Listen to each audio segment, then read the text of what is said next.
Hey friends, welcome back to my channel, or welcome to my channel. My name is Mandy, and today I cannot believe it.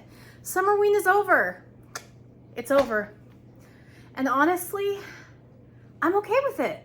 Summerween lasted 7 days, and I couldn't believe how much it motivated me to read books.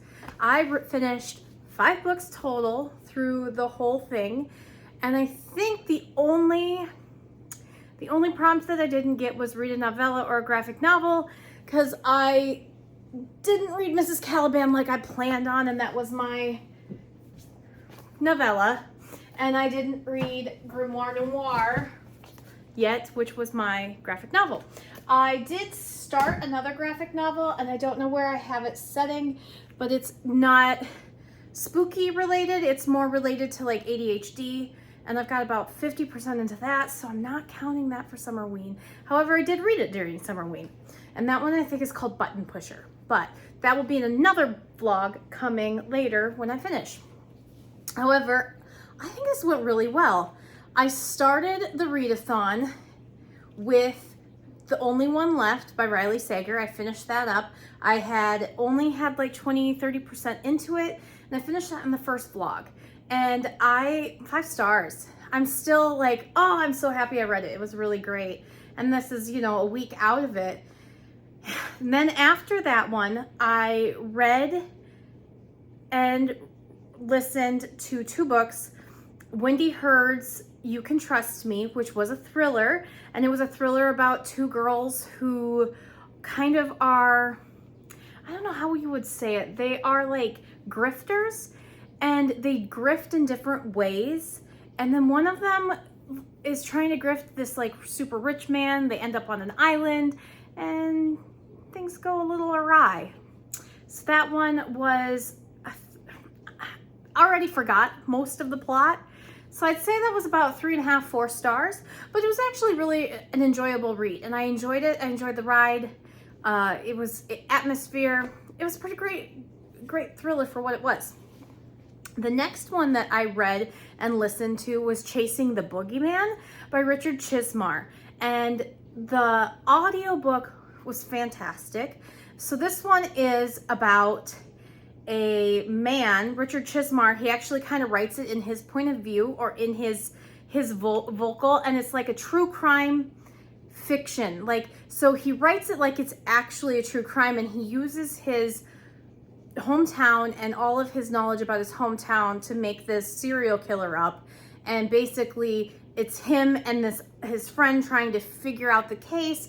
And it read a lot to me like I'll Be Gone in the Dark, which obviously I'll Be Gone in the Dark is definitely going to be in its own level. That one with Michelle McNamara, I mean, there's no other true crime book like I'll Be Gone in the Dark, but it read like that. It had the narrative of his background that he actually used with this fictitious killer he's hunting and he's trying to learn about. And I really enjoyed it. I gave it a 5 stars. I think that it's definitely one of my more favorite true crime fictions. And then coming out in October is Becoming the Boogeyman, which is a prequel or a sequel. I'm not sure, but I'm excited. I got an advanced copy, so I will be reading that soon, and I'm very, very stoked. I also read throughout the week, I have to pull it, Dead 11 by Jimmy Giuliano. Oh man, this one is the highlight of Summerween for me. This one was so good. It was a brother searching on an island for his missing sister, who he presumes right away in the beginning is dead, and you find out why he thinks she's dead. You find out things about this weird town. They seem to be stuck in the 1990s in this weird way, and it is very reminiscent to me of Salem's Lot. The pacing is where you don't really see a lot of things happening on page, but there are things happening. People are going missing, kind of that kind of sense of dread that there is something creepy in this town, kind of the same way that Salem's Lot did it with the vampires. This did it with the big bad in here. And what's he does it through interviews, he does it through recordings, he does it through just these little vignettes of people's lives. And it's very slow, but it's such a look at people in general, communities, how their communities and the leaders of these communities can affect them. It's a lot about grief and what we do when we're grieving. It's about so many different topics that I think talk so good about this. And just being a young child even in a town like this, and how that affects them if the tragic events didn't happen with them.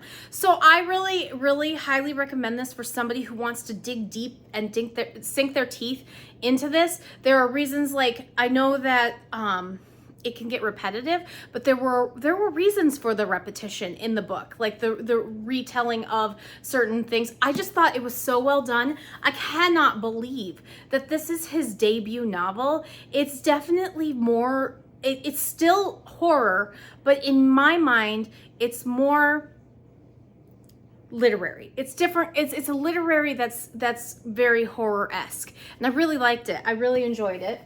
And then I finished out Summerween with Maeve Fly. And this one is basically an American Psycho by Bret Easton Ellis retelling. And I just absolutely adored American Psycho when I read it. Not because I really enjoyed the graphic scenes. I do enjoy what horror authors are trying to say with their graphic scenes. And sometimes they are unnecessary. Sometimes they're absolutely ridiculous. And Bret Easton Ellis did such a good job with American Psycho and looking at Patrick Bateman as a character. And I think this one, Maeve Fly, is the main character. And in this, she works for an amusement park, Disney. She never says it. She never says it, even like the mouse ears and everything. But she works for Disney as a princess, and she goes into that kind of mindset, and it's just all about making it in Hollywood and the friends and the people that you have there, and the descent into madness to be perfect and to be seen. And it's interesting because there are so many good lines. Like, one of the lines was basically, men can be monstrous even in real life. They don't have to have a reason, but women have to have a trauma. And it's interesting because she's just such an interesting character. The book is so interesting. I'm gonna sit with it. Another 5 stars. So I did DNF a few books. I DNF'd Dust and Grim, which was this one. I just wasn't feeling it. You know, I thought I wanted something young and exciting and fun, and it just wasn't hitting me.